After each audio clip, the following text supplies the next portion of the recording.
Well, hello everyone. It's great to be with you, and I am very, very excited to have our guest here today. And our guest is none other than Stephen Garofalo, and he is the founder and head of Reason for Truth, and he is the author of All Roads Don't Lead to Heaven. And I am so excited to have him with us today. And so Stephen, thank you for being here. Brian, thank you for having me on your show. Appreciate that. I'm honored. So, in your book at the very beginning, you take a shot at one of the most popular bumper stickers of all time. The bumper sticker that all of us have seen, and that's the Coexist bumper sticker. So, what is your beef with the Coexist bumper sticker? Well, my first beef, Brian, is it's pretty simple. It's basically because the bumper sticker is we already coexist. I mean, we do, and pretty much everyone coexists outside of, I would say, Islam. It's probably the only guy that doesn't play in the sandbox very well with the others. I'm not saying all Muslims do, because there are Muslims who are peaceful for sure. It's just that Islam is not peaceful. Outside that, and you got a little bit of extreme Hinduism that does rear up and is rearing up in India, just because that's the Hindu is meaning literally the definition of Hinduism is religion of the Indies. So having said that, we've coexisted for thousands of years. I mean, it's just the way it is. But I guess my beef is it's kind of like it says something other. What it's saying is that really all roads lead to heaven. It's saying, can't we all coexist? But I think really is certainly interpreted and probably meant in most cases, if not all, I would say all, but in most cases, certainly, it means religious pluralism, which means that all religions lead to the same spiritual truth, as Barna would poll, which basically says the same spiritual truth, capital S, capital T, is God, right? So that's my beef. My beef is that all religions can't logically, can't biblically or scripturally, and can't in reality go to the same place. And that's my point of writing the book.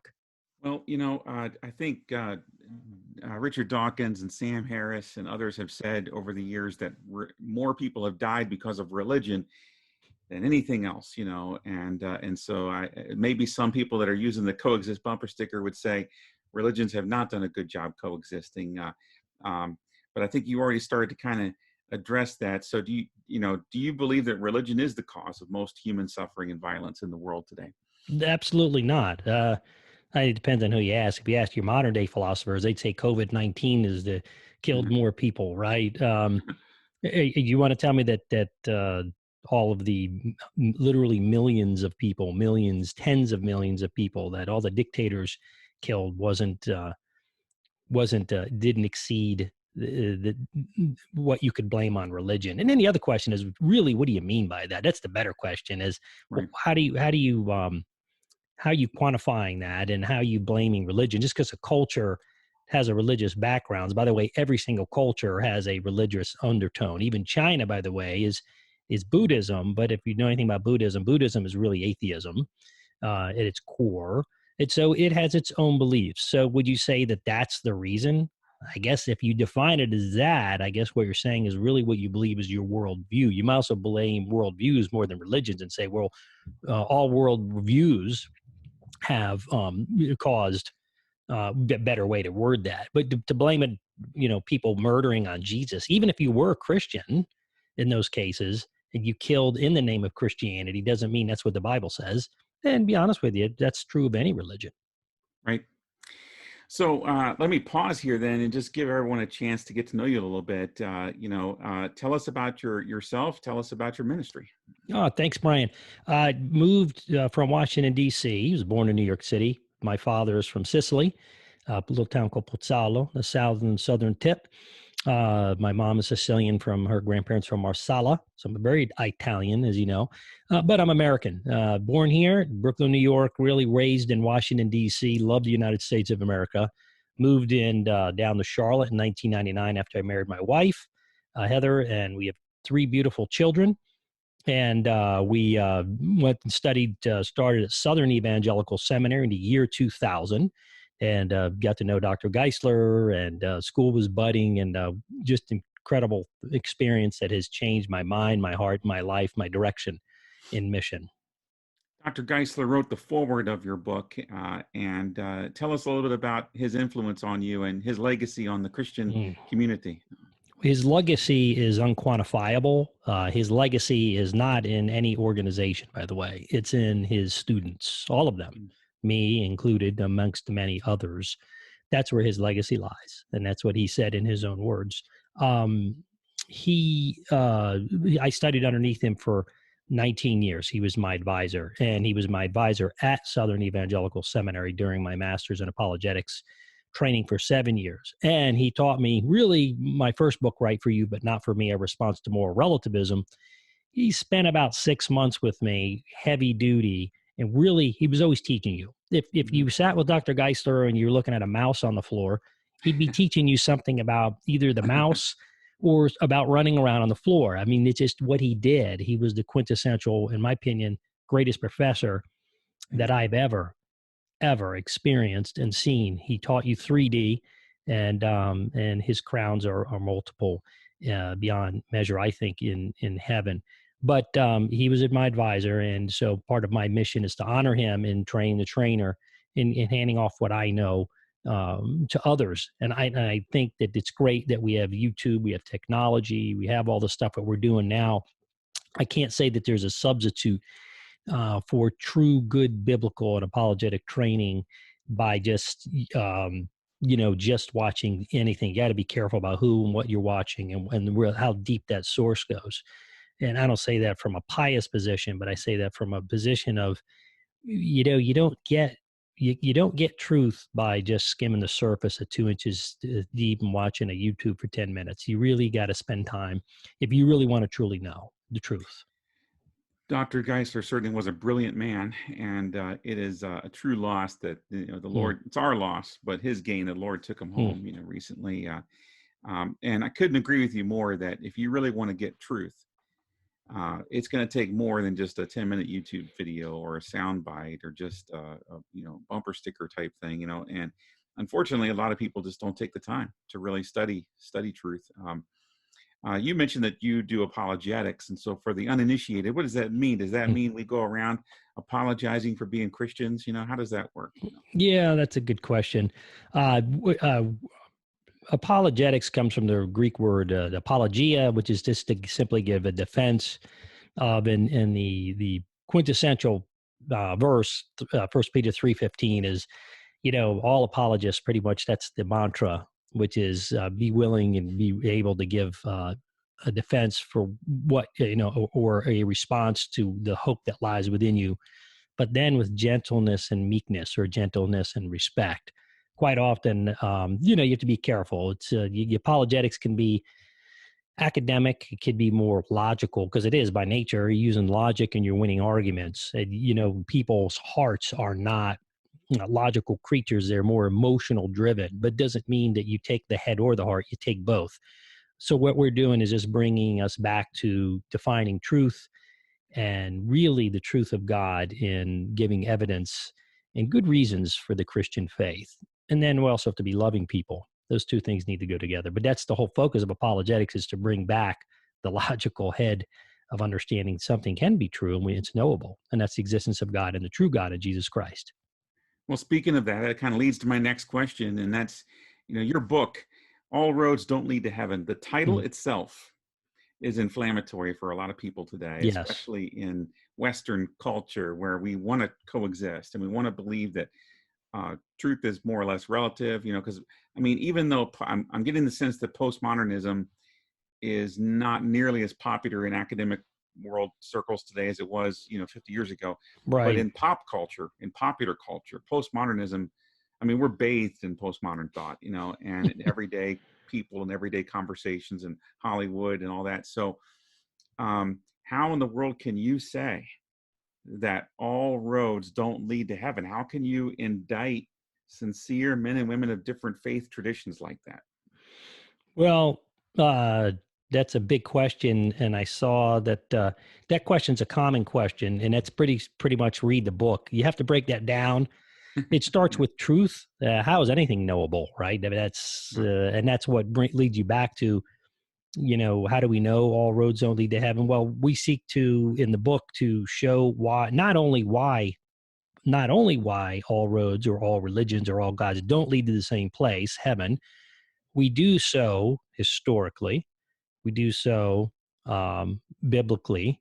We do so philosophically. We do so logically. That sounds technical, and we do so in reality, and we do so in truth. But we also don't. The book actually gives evidence as to why Christianity is the truth.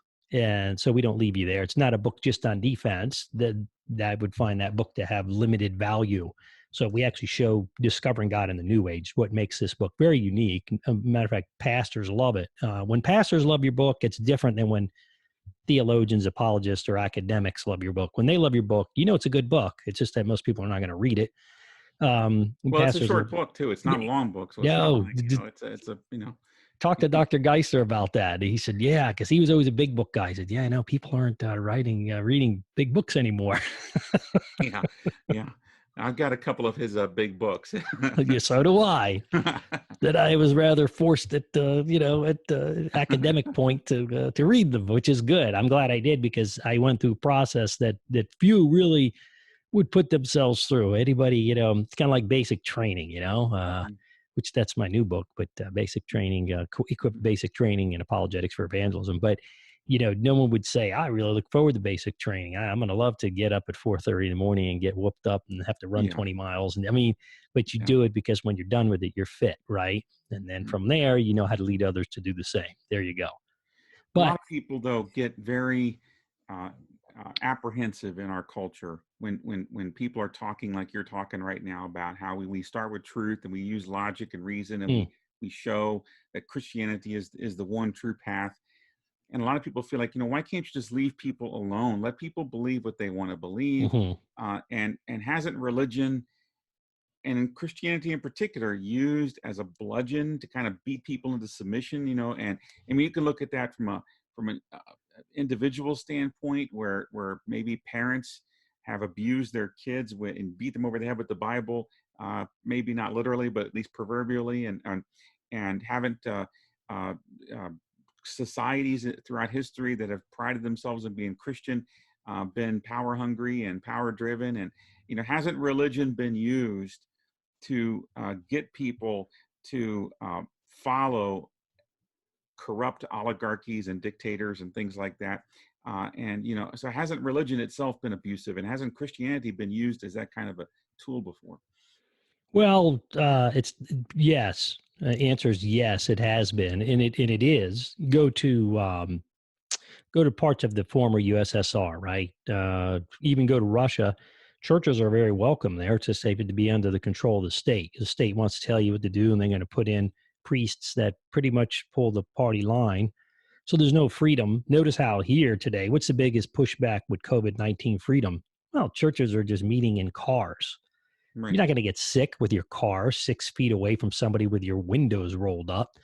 So, but you're not sanctioned by the government, right? And that's probably part, the state that we have, luckily God's blessings to have multiple states, but you have places like that. I'm trying to think there's another country come to mind, but there's a lot of countries. You look at China, they're tearing it down, and they're tearing it down in the name of what? Really atheism, which is just another worldview from theism. And their main world, they love to, Buddhism is primarily a Chinese, that's really the place where it's the Chinese religion nationally, technically is Buddhism. Buddhism is atheism. So same thing is true over the years and even present, that people will kill people in the name of Jesus. You have people that every once in a while will go kill an abortion doctor. It's wrong. Even if he's, in the name of self-defense of the baby, it's wrong to go out and proactively kill the doctor. You have to let the law carry that. And they'll say, I'm a Christian. Well, in that case, that's wrong. But does that happen every day? No. But you see the media a lot of times will see they go out and kill doctors. Well, how many of those have happened out of the millions of babies that have been murdered? So yeah, is it an issue? Yeah. Is it a widespread issue? Not as much as you really think, and if at all. But, is it a power game? Listen, only when pastors manipulate people by fear, Brian, for personal gain or corporate gain, when one's heart is committed to wanting to see people enter in the salvific grace of Jesus Christ, it's not. When people act out of religious piousness, economic power, or control, or other motives that are not Christian, yes, that's the answer in Well, simple but forms. you would agree though that there are a lot of pastors and churches and out there that are manipulating Yes. people, and so it's not isolated. I mean, there's a No. lot of corruption in even in the Christian community. You would agree with that. Yeah, I know. I would. I see what you're saying now. I was taking it more on an extreme level. Mhm. Yeah, I would. And I would say, Brian, that today it's more economically driven. You see that, and it's more control power issue. But that doesn't mean the church is all like that. Your church, I know, is not like that. When you have a high level of, when you have a biblical model of the church, which is elder driven, your church, you have elders. So does mine. I go to Calvary Church here in Charlotte, North Carolina. Mhm. Listen, the pastor has a lot of control, like the president, right? Yeah.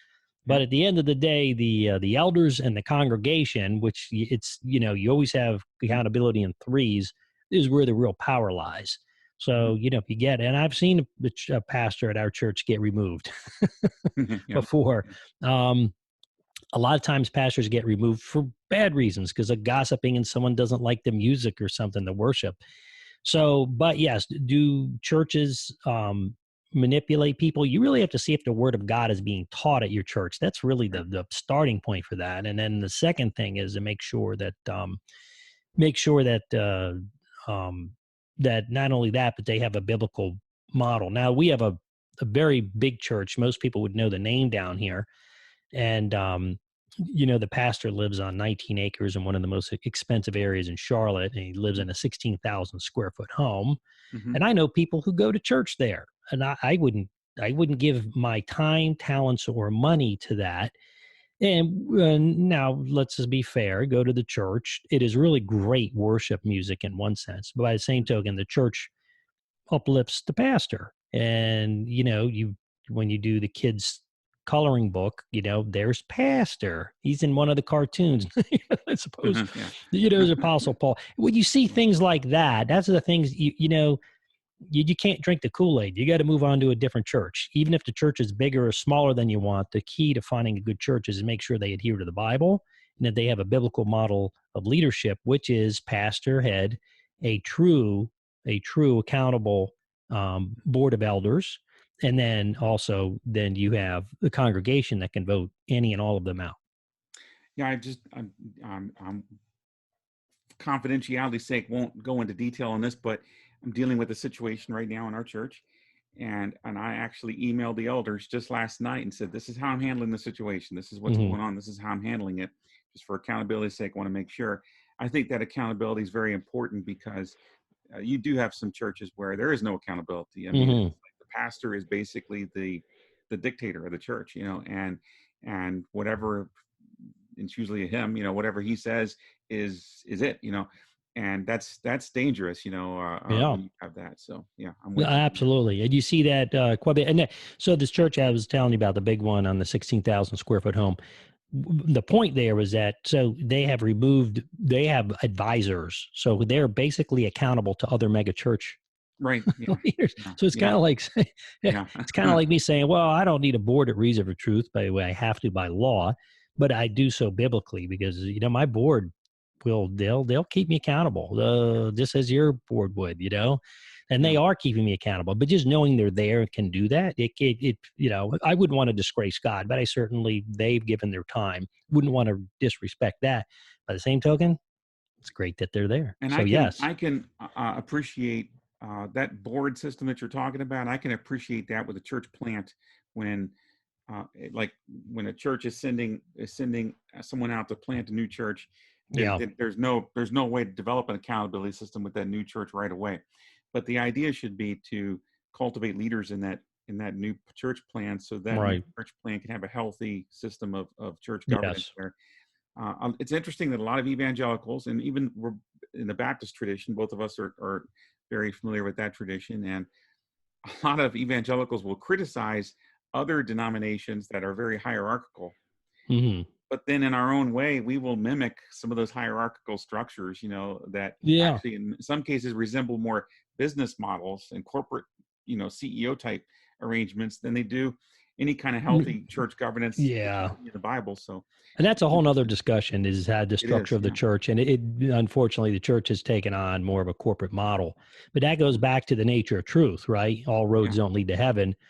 If you stick with that, then you're not going to get off track. That's what the apostles and the disciples, fought. That, starting in the first century, the battle was to keep the gospel from being manipulated. And exactly when it is manipulated, not only people get not truth, which is false and lies, they get that omission of truth misleads them in everything that follows, not only their theology, but however else they see the world. But yeah, Yeah. you had asked me earlier the nature of truth. Really, didn't you ask me what it is and what it is Well, not? that was going to be my next question. Actually, is kind of a twofold, two-parter, if you don't mind. We've been talking about the dysfunctionality of the Christian community and some of the corruption in the Christian world. And Hmm. so, someone that's hearing you that may not be part of the Christian faith and is hearing you talk about how there's logical evidence for Christianity being true, and yet they look at the Christian community and they see the mess that's there, and they're like, Yeah. well, if it's so true, how come you Christians are such a mess? So that would be part one. Part two of that question is, and it's the age-old question from Pilate to Jesus: what is truth? If Focused on it. Christianity is true, how come Christians are such a mess? And Yeah, well, that's a big question. I'm yeah, going to answer that quickly because I that's a whole podcast we could do on the other. absolutely, Christianity's Dr. Geisler, in a very quick answer, Dr. Geisler said, don't blame Christ or Christianity. He says in Christendom, as often we find dumb Christians or Christians acting dumb. right, It doesn't mean that Christianity's dumb, but that's the answer to the question is, and I agree with you.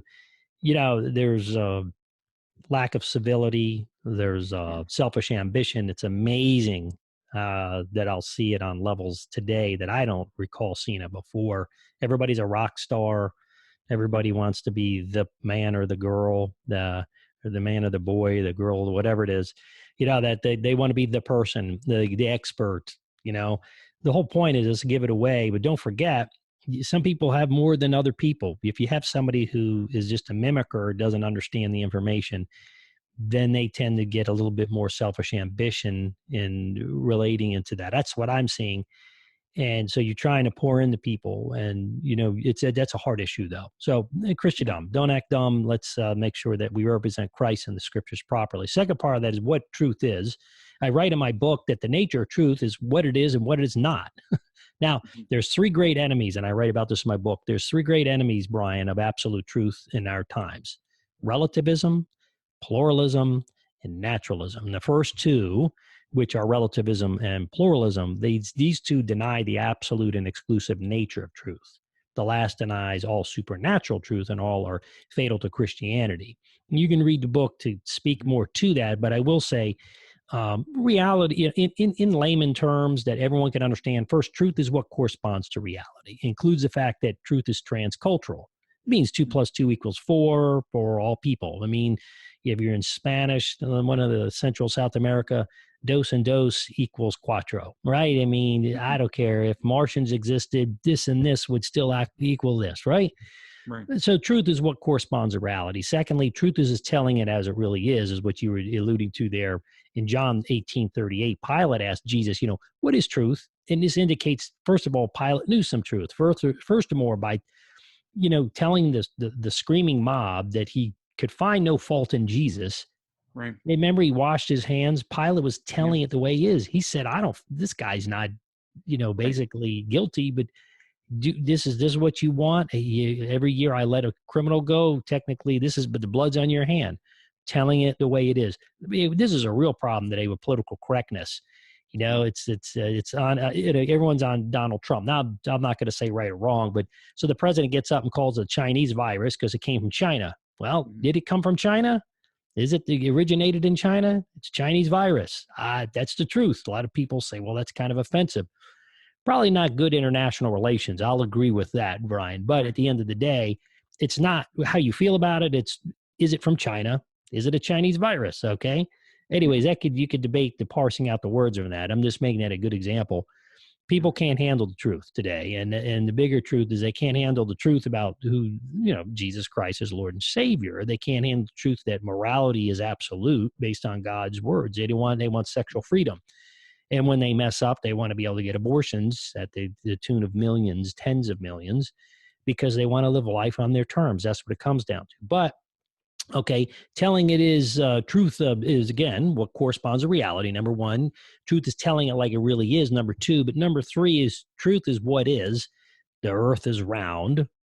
It kind of defeats relativism right there. It's not flat. Although, Brian, I do get pinged on occasion on my social media from the Flat Earth Society that they have figured out, and they have evidence. And man, they go on these diatribes. I mean, these things are multiple pages, this evidence, scientific evidence that they have that the world is flat. And, I'm like, man, we have moved past that. But you listen, truth is what is. Haven't, though. Yeah. No, they haven't. It is not right. And here's the deal. There once was a time where the church promoted the fact, at least according to their belief, according to their belief, which was wrong, that the earth is flat. The church once said that. And, that's what everyone believed. So what changed? Did the earth change its shape? No. What changed is our understanding of the truth. See, God is truth, and God doesn't change. Truth doesn't change. We just change once we figure out what truth is, if we want to accept it. Sometimes ideologically, quite often, we don't want to accept the truth. Why? Because, again, we can't handle it. It encroaches upon our human sin nature and our freedoms. But Jesus is the Son of God, not just a prophet. True. How do we know that? And let me before we get specifics on that, is truth knowable? Because you just used the example that for centuries people believed the earth was flat, and many people still do today, sadly. But for centuries, many people, including majority of Christians, believed the earth was flat, and they were wrong. But yet they were misled for centuries. People were born and died under a system of thought that the earth was flat. So is it possible that we're deluded in many ways today, including the nature of Jesus and the nature of our right? I'm going to give a quick answer to that, but that is an epistemological question, which is just basically of knowing knowledge. What can we know about? What can we know? Anything's true, right? I'm going to want to challenge you that let's bring that up on a future. I think it's a great future podcast to address that single question: is truth knowable? But just to answer that question in short term, the way it is knowable is by first principles of logic. First principles of logic affirm this. And this sounds real technical. When I was in seminary, remember Paul? Paul Doyle's a good friend of mine. He's a chaplain here at the hospitals. And Paul and I, Paulie boy, I remember he got first principles of logic. Man, he did really good on it. I got Spinoza, which I hate philosophy in its formal form. I just do. I'm not a philosopher. I like philosophy, and so I thought Paul was the smartest guy in the world until I started studying and saying first principles of logic. Everyone uses them. So, at the end of the day, if you're young, if you have a child that's 5 years old, go to them and say, put mommy next to him and daddy, and says, "Is that your mommy and daddy?" And you know what they're going to say? Yeah. Close your eyes. Is that your mommy and daddy? Yeah. Can that be your mommy and not your mommy at the same time? And the kid will look at you and go, "You're crazy." I mean, they'll look at you like they won't even understand the question. Right. That's just right. Well, how do they know that? Because the law of identity. They know their parents. They know the way they speak to them. They know the way they hold them. They know the way their voice. They can know instinctively, just if their parents probably never said anything, by just holding them. They know their parents that intimately. It's called law of identity, right? And so there can be no two Stephen Garofalo dads for my children. They're going to know the original dad, the father who fathered them on this earth. So, at the end of the day, first principles of logic, law of identity. I just talked about that. Everything has an identity. There can be no two identities that are exactly alike. You could say these two things are similar, and this all roads don't lead to heaven. But at the end of the day, you can't have two gods the same. There cannot be two Jesus. They can look exactly alike. And I give the example of a car. You could have two cars that come off the automotive plant right after another, exact same specs, same color, everything. I guarantee you they're not exactly the same. I guarantee somewhere along there, the paint settled a little bit differently. You may not be able to tell it. Maybe a scratch in the bumper, because somebody walked by, didn't realize their zipper brushed up against it. It just is the way it is. Nothing's exactly the same. You can't have two exact same gods. If they were two exactly 100% the same, be one entity. That's the philosophical truth. Now, you also have the law of non-contradiction. Something can't be and not be at the same time. Jesus can't be the Son of God and be the Son of God. It's the law of excluded middle. Right. It's either he was a son of God or he's not son of God. There's no third alternative. That's how we can know. That's how we can discover truth. First principles of logic. Some people would like to say feeling, and that leads us to what I want to talk about next. I think is what truth is not, Brian. Mm-hmm. Which is the second part of that. A lot of times you discover what is by what is not.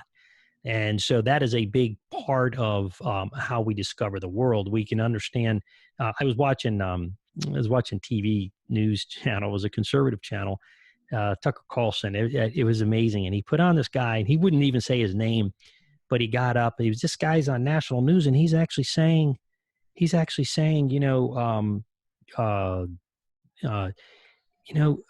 this whole COVID-19 is as much about your story and how you feel in your heart about things as it's in, and he's basically saying truth is defined by how you feel about it, which is nuts. So what is truth is not? Truth is not what makes us feel good, right? That subjective feelings can be misleading. Truth is not cultural. Truth is not what makes us feel good. That's subjective feelings can be misleading, Brian.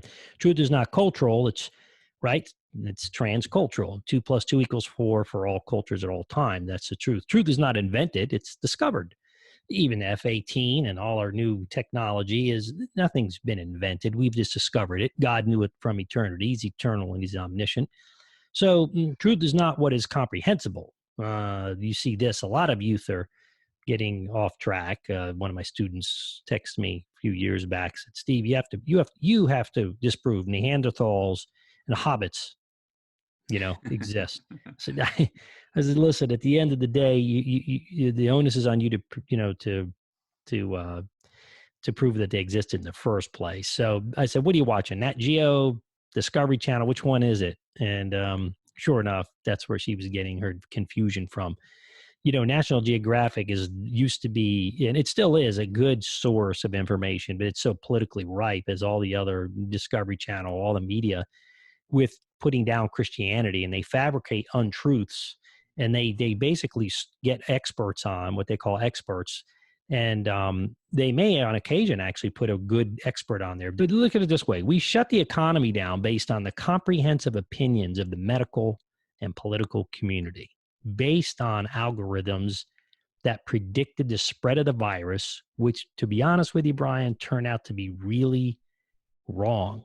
So they may be predicting what would they say? Remember at one point, like 100,000 people will die in like there were some prophets, the modern day prophets claims, 100,000 people are going to die in the week after next when we're rounding the curve. And then what happens? Nobody, we don't have that. Here's the problem. Truth is not comprehensible in all the doctors in the world. They see things from a doctor's position. Now, I'm going to take that a step further and say there's a lot of politics that are involved with this. A doctor with a political bent or a politician that's actually, putting stay-at-home orders when you don't need them. Sometimes they're needed. Sometimes they're not needed, right? I mean, when you live out in the country, not really needed. No sense to lock down the whole world. But New York City and Miami make sense to do that a little more rigidly.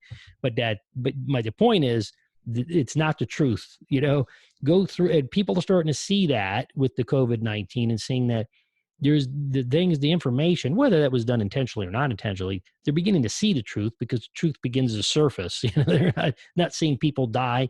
Hospitals now actually are lacking business because no one ever came in droves and overwhelmed the hospitals. And now hospitals actually are starting to have financial problems because they canceled all their elective surgeries in order to make room for COVID-19. So all this pain and suffering for what? Because we listen to experts that are supposed to be comprehensible. But remember, the truth is not comprehensible. And that was not designed to be political, but it's a great example for where we're at today. And anyways, yeah. So Well, I mean, that's like there's a lot of controversial issues out there in the world today, and lots of opinions flying around. And you've addressed in this interview a lot of different issues that a lot of people have strong opinions on. How can people trust that you know the truth? It's like, and like you talked about Oprah Winfrey, for example, in your book, to get back to the real theme of your book. And Oprah says that, there's multiple paths to God, right. paths to heaven. What makes her wrong and Stephen Garofalo right? Well, let me first, we'll come down and address Oprah, but let's go back and still say how we know something is right or wrong. How do we know something's right? That should be known to have the truth. Right and wrong prescript. Okay, here's where it is. Right and wrong. When I wrote my book, All Roads, Right for You, but Not for Me, Responsible Moral Relativism, the first thing Dr. Geisler told me to do is take out all treatments of truth. Because you see, what's right or wrong is ethical and morality. Ethics and morality are prescriptive, right? Like 10 Commandments. Thou shalt or thou shalt not. Right. Honor your parents. You shall do that. You shall not murder, commit adultery, covet, the whole bit, steal. So wrong and wrong is an ethical, right and wrong are ethical moral prescriptions. True and false are descriptive, right? You shall not murder, right? At the end of the day, did you murder that person? That's a true or false statement. Right. Saying that's a descriptive statement. So the importance of the nature of truth is critical to all people, especially to the Christian, because Christianity is based on absolute truth and absolute truth of God. God is truth, and whatever is absolutely true is true for everyone, everywhere, at all times. Furthermore, Brian, Christianity claims that truth is really that which corresponds to the way things really are, as we just spoke about. So the Christian claim that God exists means that there really is an extra cosmic being, for the atheist especially, outside of the universe. And if we are unable to know the truth, and we're unable to discern the truth about God or differences between one religion or the other, logic, as we spoke about, remember first principles of logic, we just addressed that, and critical thought are essential to human understanding of truth and reality. And truth is a foundation of knowing all other things. And by the way, just to go back and address those first logical laws, everybody uses them. When the relativist comes to the intersection of a busy street, whether he's in New York City or in small town USA, and there's a bunch of cars speeding down the road at 80 miles an hour, a bus coming, it's true for them as it's true for you and I that the person's, if they step out in the street and just keep walking, they're going to be flattened and probably killed, not murdered, but killed because of they're So, that is really, when leading up to Oprah says, you see, she's getting into dealing with truth issues. And so my question is, you don't have to be an expert to speak about truth. You don't. You can be taught truth because everybody knows truth. But my first question is, who is Oprah that she has the credentials theologically and spiritually and religiously to make to utilize her platform of literally millions, if not hundreds of millions of people on this subject matter and consider it the N word? I would say that this is a problem with appealing to emotions. Remember, we talked about that. Postmodernism says feelings define the truth. Oprah bases her truth claims on emotion. If you feel good about something, it's true. If you don't feel good, it's not true. So, what training gives her the credibility, or what gives her the credibility at all? You don't have to listen. I would recommend you read All Roads Don't Lead to Heaven, Discovering God's New Age. That will really clarify that question. But logically, you can say that each religion has its own identity. And so I would say that Oprah defies and is self-defeating based on logic, because I would say most people would agree that Oprah is one of the most tolerant, inclusive people. Only problem is, I would submit that in the case of her saying that, she's extremely intolerant. And that's just not to single out Oprah, but in this case, she's being intolerant, I should say, because I like Oprah as a person. Mm-hmm. But Oprah is in being intolerant from the perspective that she's denying the Hindu their claim that they've got the truth. She has to deny the Muslim the fact that they claim they have the truth. Yes, claim the Jew, the Christian, you name it, the animism in Africa, you name it. You even have to deny the Satanists. You have to deny them all. Some people say, well, that's good. You should deny it. Well, hold on a second. That's not the point. The point is you are culturally offensive to Buddhists, Hindus, Christians, atheists, you name it, because pluralism is an exclusive truth claim in and of itself. It says this is the exclusive way. You can't have one or two or three. So I would say that Oprah is definitely wrong in what she's thinking. As much as she's helped people in many human ways, her theology is definitely wrong. And, she used to, when she started off, I think she really started off really good. And I think she just, typical of all human beings, when you get that much power and money and influence, you tend to, and it happens, it's very difficult to handle that, Brian. You begin to think that you are the truth. You think of yourself as a mini God. I think that's what happened to Oprah. And I think it's what happens to a lot of people in Hollywood, in politics for that matter. You talked about earlier, even in the Christian community, it can happen. Even in the Christian community, you don't have to be famous and rich. You could be a YouTube star. You could be a not YouTube star and think that you're something. The key here is, which is a podcast I just did, is servanthood, is having a servant heart. Jesus, what did Jesus do? One of the famous characters, Hugh Hefner, I wrote about this in my new book, Equipped, Basic Training in Apologetics for Evangelism. Hugh Hefner actually stated in an article with Fox News, he says, I've met all the superstars except for one. It's Jesus Christ. He changed the face of the world, and I want to have a sit down with him. And I'm thinking to myself, when you're alive, you're going to have a sit down with him one way or the other. And sure enough, he's had that sit down with him. Yes. And, at the end of the day, though, we don't take Jesus, we don't take truth, we don't take God on our terms. You may think so. When I see politicians who act wrongfully, promote very ungodly things like abortion or abusing the whole COVID-19 financing, and then they turn around and say, hey, we're praying for the president, even though they mock him and go after the other. Right. I have to think, who are you praying to? If you're claiming to pray for the Jesus, again, you will have to sit down. We're all getting older. All of us are getting older. But that goes true for us. You and I sit in the pews. We could be a nobody in terms of the world. And the key is, what did Jesus do? He washed the feet of his disciples. We're called to be servant leaders. Servant leaders serve others.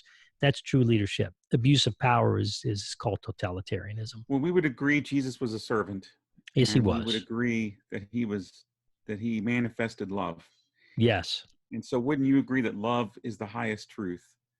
And if so, why would Christianity be so exclusive? Yeah. Well, I would say that I would say that it's the highest form of love from the perspective that the cross is the highest point or perspective of Christianity, but that is basically out of God's love. So in a way, yes, I'll agree with you.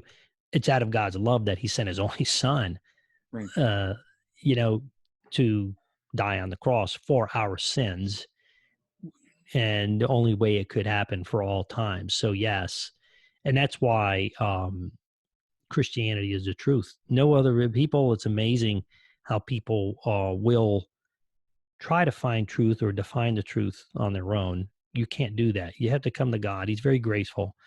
He's very, very loving. But is it gracious and loving for an all-powerful God to send sincere people to hell who may have been raised in a different faith tradition than you and I, and they're sincere in their belief, they're not violent, they're peaceful, they're not trying to cause problems, they're sincere, yet they're devoted to the faith tradition that they know, and yet God's going to say, nope, you didn't check this box, you didn't believe the way that I want you to, so off the hell you go. Is that loving?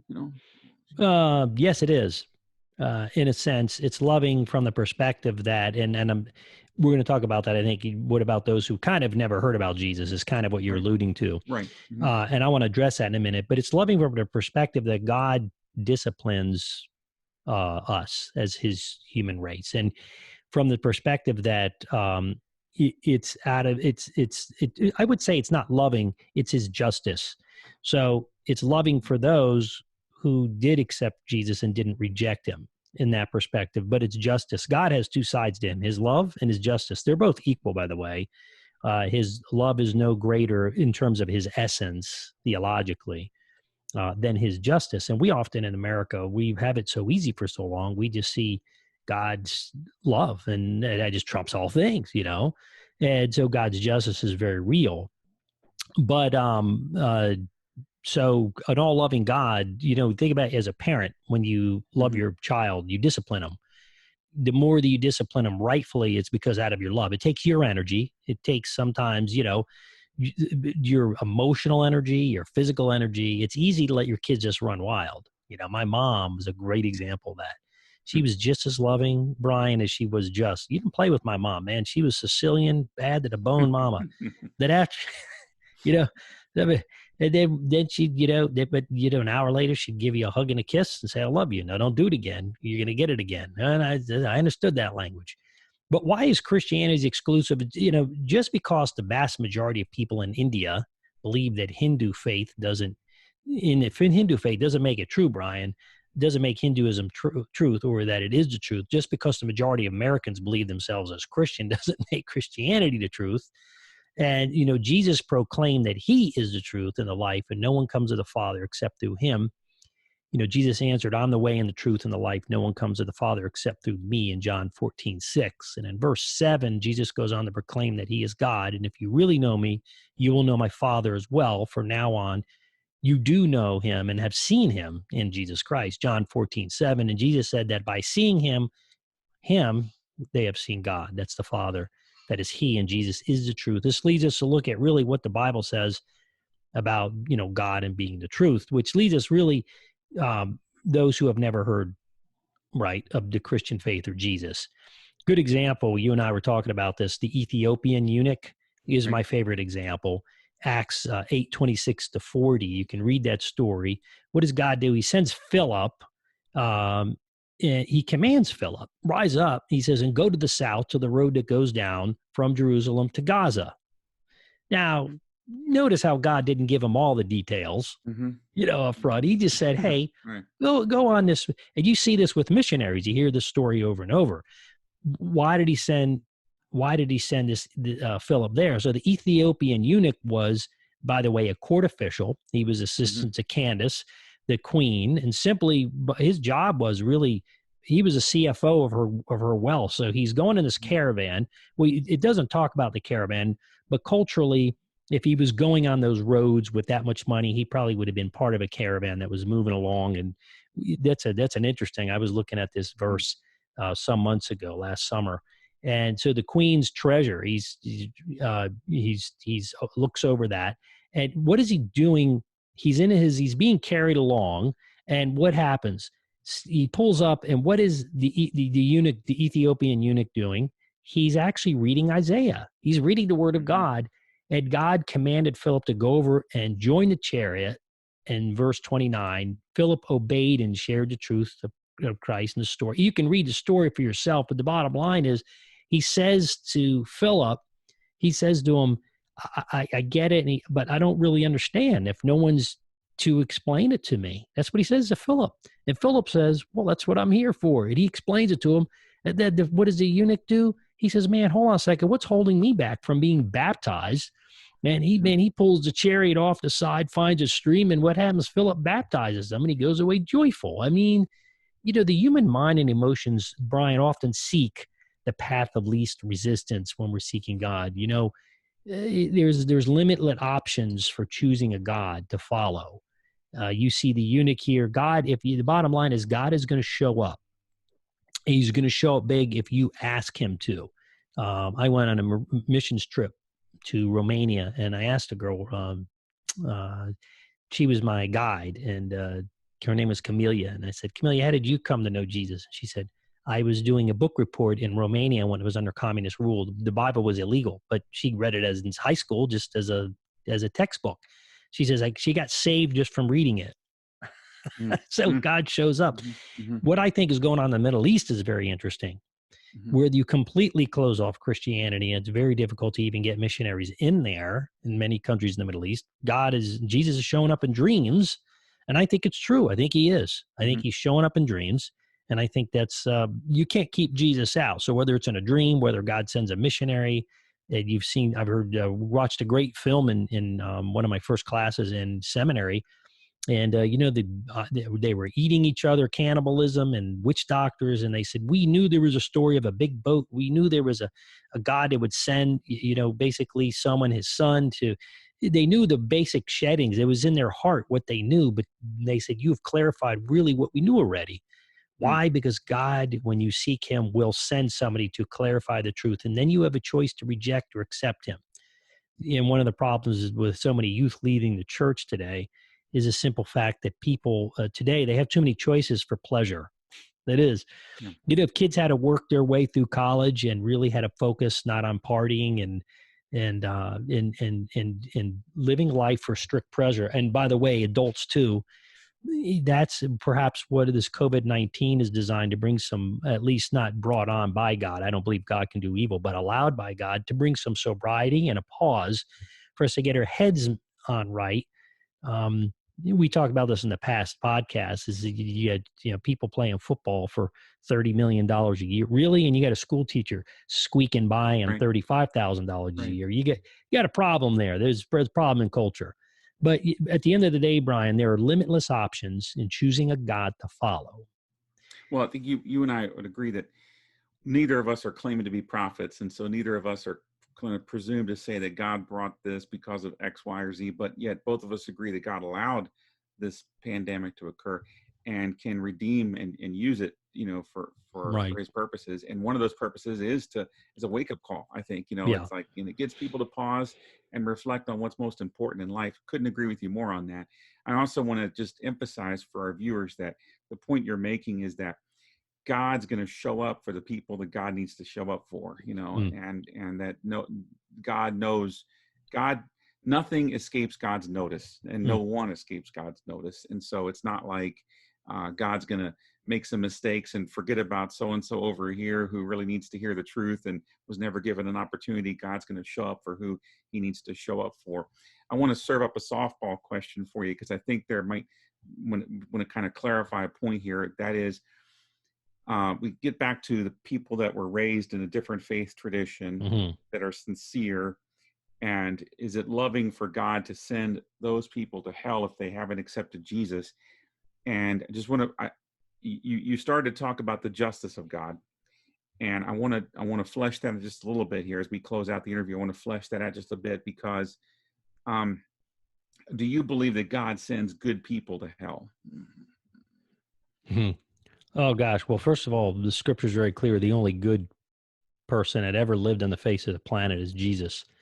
Because to be good, you have to be perfect. So we're all not. None of us is really good. Then you're saying. Right. And then to say that people are good means that they do good things on earth. That's really what that means, because not everyone does good and bad things every day. So first of all, what defines good?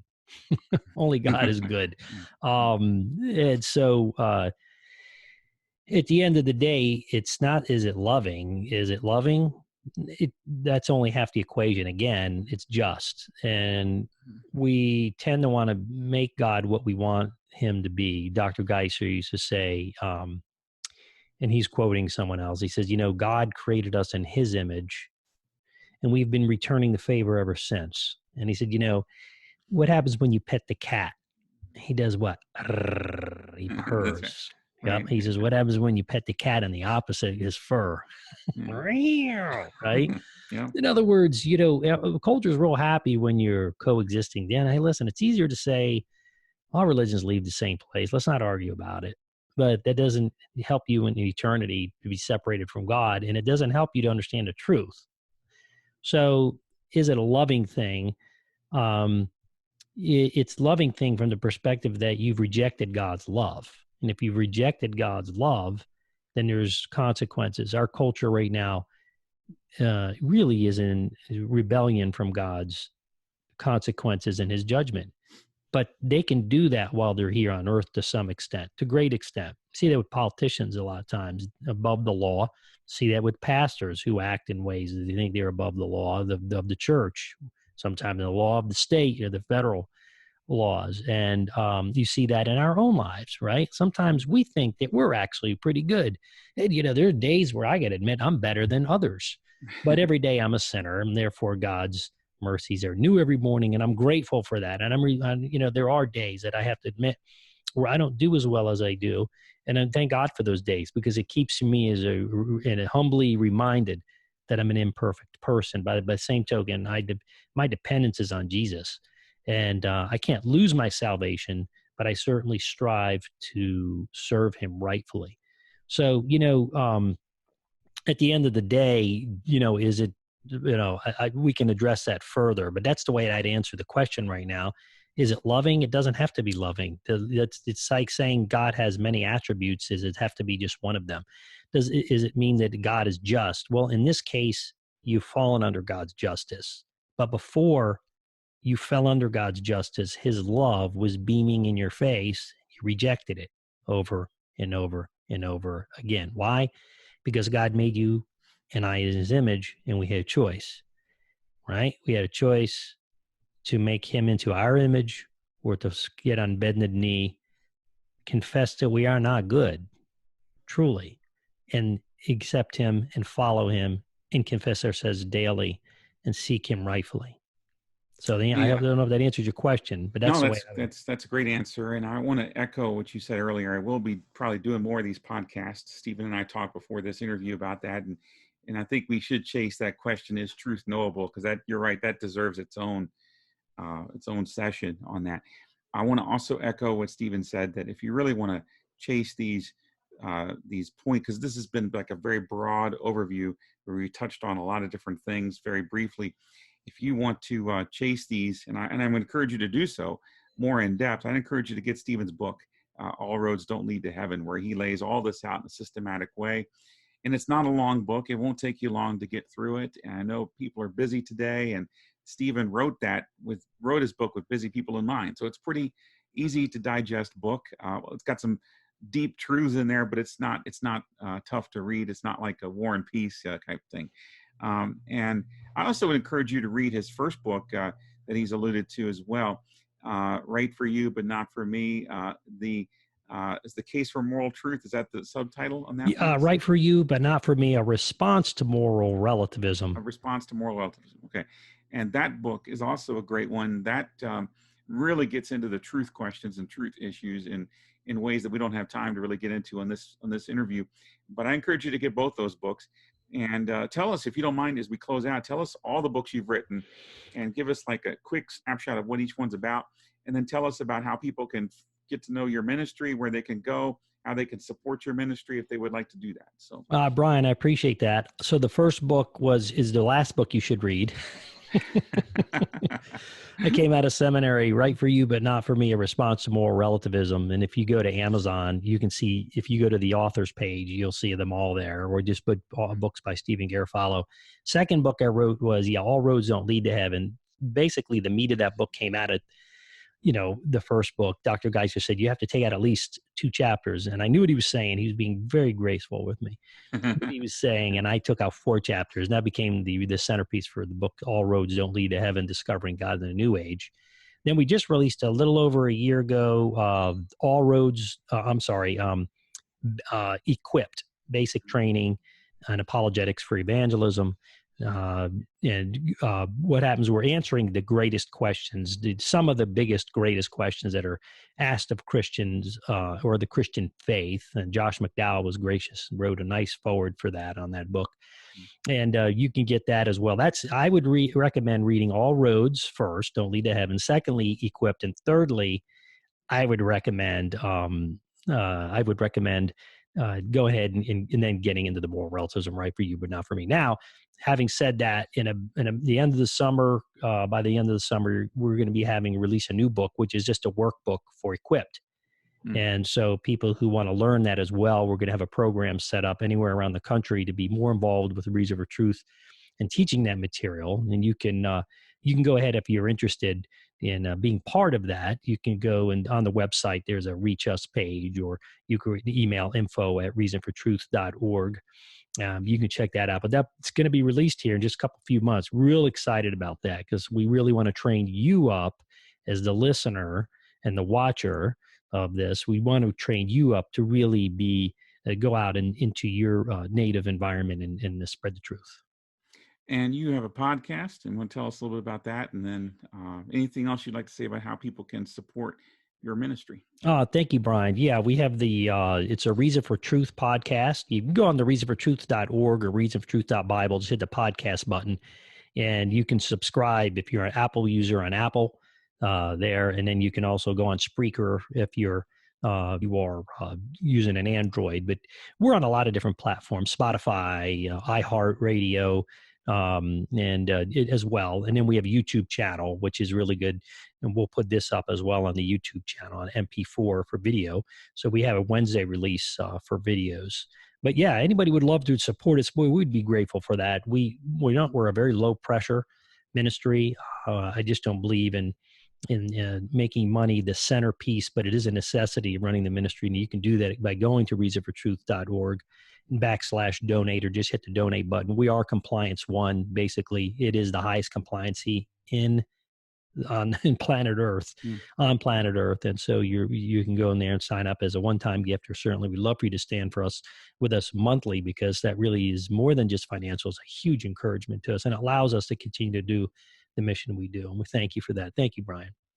Well, thank you for your time, Stephen, on this interview. Thank you for being a part of this, and appreciate your friendship, and all of you for tuning in. We thank you, and so I encourage you to check out Stephen's book, All Roads Don't Lead to Heaven. And I wish you a very great rest of the day. God bless you. Take care.